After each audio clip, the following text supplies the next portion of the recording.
आज से 6.5 करोड़ साल पहले पृथ्वी कुछ ऐसी दिखाई देती थी। जहां आप बैठे हैं वहां डायनासोर्स घुमा करते थे। समुद्र की गहराई से लेकर आसमान की चोटी तक 1 लाख किलो वजनीय जीव से लेकर 4 हाथियों से भी बड़े पक्षी तक हर कोने में बस इनका ही राज था। लेकिन ऐसा क्या हुआ कि सिर्फ चंद घंटों में इनका विनाश हो गया? हमारे पूर्वज ही जिंदा क्यों बचे और इंसान पृथ्वी पर कैसे आए? जानते हैं इस वीडियो में। समय में थोड़ा पीछे चलते हैं। ये है हमारी पृथ्वी। उस वक्त ऑक्सीजन ज्यादा होने की वजह से 30-35 महले की बिल्डिंग जितने ऊंचे पेड़ हर जगह दिखाई देते थे और इनमें रहते थे डायनासोर। ये है 8 मंजिला ऊंचा अर्जेंटोसोरस। एक दिन में ये कई जंगल चर जाते थे। उस वक्त पृथ्वी कुछ ऐसी दिखाई देती थी। ये है चूने के रेगिस्तान, जहाँ लाखों सालों से बरसात नहीं हुई। यहाँ भी इनका बोलबाला है। ये है हरत जो एशिया की तरफ बढ़ रहा था। उस वक्त भारतीय जमीन लावा से भरी रहती थी और यहाँ पाए जाते थे राजासोरस। यहाँ का कुछ अलग ही मंजर है। 7 बस जितने लंबे जीव से लेकर इंसान जितने बड़े केकड़े तक। बाहर आकर देखो तो कई किलोमीटर लंबे अमेरिकी रेगिस्तान में पाए जाते थे टाइटेनोसोरस। 20 हाथियों जितना वजनीय, 8 महले की बिल्डिंग से भी ऊंचे ये जीव आज यहाँ बच्चे पैदा करने इकट्ठा हुए हैं। दुनिया के हर कोने में डायनासोर्स की आवाजें गूंज रही थी, लेकिन इन्हें क्या पता था कि आज इनका अंत होने वाला है।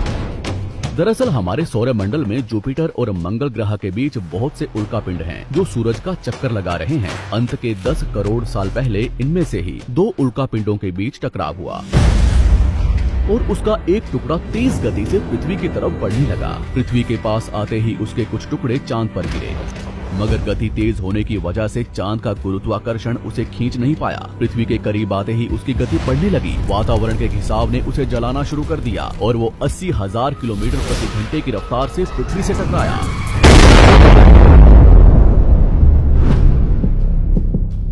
यहाँ रात के 1:30 बज रहे थे।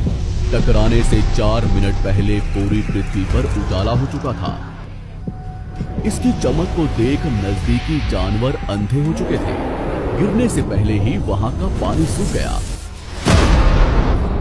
गिरते ही विस्फोट से निकली ऊर्जा आज के 10 करोड़ परमाणु बम के बराबर थी। इससे निकल रही 6000 डिग्री सेल्सियस की गर्मी ने आसपास के जानवरों को तुरंत भाप बनाकर उड़ा दिया। 150 किलोमीटर के दायरे की जमीन अंतरिक्ष तक पहुंच गई और अब तक सिर्फ 5 सेकंड ही बीते हैं। इस विस्फोट से जन्मी झटके की लहर 550 किलोमीटर प्रति सेकंड की रफ्तार से आगे बढ़ी। इसने पत्थरों को गोले की रफ्तार से उड़ाना शुरू कर दिया। आसपास की नदियां उल्टी बहने लगी। जंगल के पेड़ नीचे गिरने लगे। पहाड़ों ने दम तोड़ना शुरू कर दिया। इसके कुछ ही सेकंड बाद आई भयंकर गर्मी की लहर ने उड़ रहे पत्थरों को पिघलाकर लावा बना दिया। संपर्क में आने वाला हर एक पानी तुरंत भाप बन रहा था। समुद्र के अंदर उबाल शुरू होने लगा। पलक झपकते ही जंगल सूख रहे थे। जानवरों का शरीर उबल रहा था और अभी तक तो सिर्फ शुरुआत ही हुई है। टकराव से हजारों टन मलबा अंतरिक्ष में पहुंचा था, जो गुरुत्वाकर्षण की वजह से पृथ्वी के चारों तरफ फैलकर पृथ्वी पर गिरने लगा। उसमें भी आग लग रही थी और जहां ये गिर रहे थे वहां कई किलोमीटर तक विनाश हो रहा था।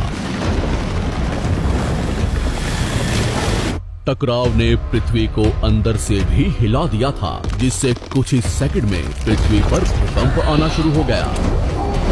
भूकंप की तीव्रता ज्यादा थी, इसलिए समुद्र का पानी जमीन में बैठे रेत से मिलने लगा, जिससे जीवों को घुटन होने लगी और वहां भी पतन शुरू हो गया। अभी सिर्फ 5 मिनट ही बीते हैं और बाहर जानवरों में भगदड़ मच चुकी है।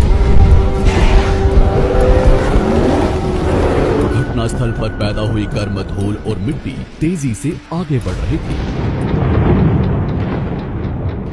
बादलों में धूल जाने की वजह से इनमें बिजली गिरनी शुरू हो चुकी थी। इस तूफान के बीच आने वाले हजारों टन वजनीय जानवर और पेड़ हवा में उड़ रहे थे। कुछ ही देर में ये तूफान अफ्रीका तक पहुंचा, जिससे वहां के चूने के रेगिस्तान वातावरण में मिलने लगे और बादल जहरीले होने शुरू हो गए।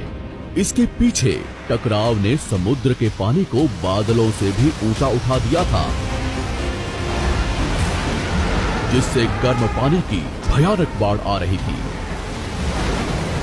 5 घंटे के अंदर पूरी पृथ्वी धूल से ढक गई। पृथ्वी का औसत तापमान कई 100 डिग्री सेल्सियस तक पहुंच चुका था। पूरी दुनिया के जंगलों में आग लगी हुई थी और भूकंप ने मरे हुए ज्वालामुखियों को उजागर कर दिया था। हर सेकंड पृथ्वी गर्म हो रही थी, ऑक्सीजन कम हो रहा था, पृथ्वी पर जमी बर्फ पिघल रही थी और नदियों में बाढ़ आना शुरू हो चुका था। इस महाविनाश के बाद ज्यादातर जमीन में रहने वाले कीड़े मकोड़े और स्तनधारी जीव ही जिंदा बचे थे। पृथ्वी की 70% आबादी विलुप्त हो चुकी थी। कुछ डायनासोर्स अभी भी जिंदा थे, जो या तो छोटे थे या उन्हें किसी गुफा ने बचा लिया था। समुद्र की गहराई में रहने वाले जीव भी सलामत बचे थे, लेकिन अब धूल से ढकी ये पृथ्वी ठंडी पड़ रही थी और कुछ ही महीनों में पूरी पृथ्वी बर्फ से ढक गई। हमारे पूर्वजों को डायनासोर से डरकर, कुछ भी खाकर, कम ऑक्सीजन के बावजूद भी महीनों तक जमीन में रहने की आदत थी। जमीन के अंदर गर्माहट थी और अंदर छोटे जीवों का पूरा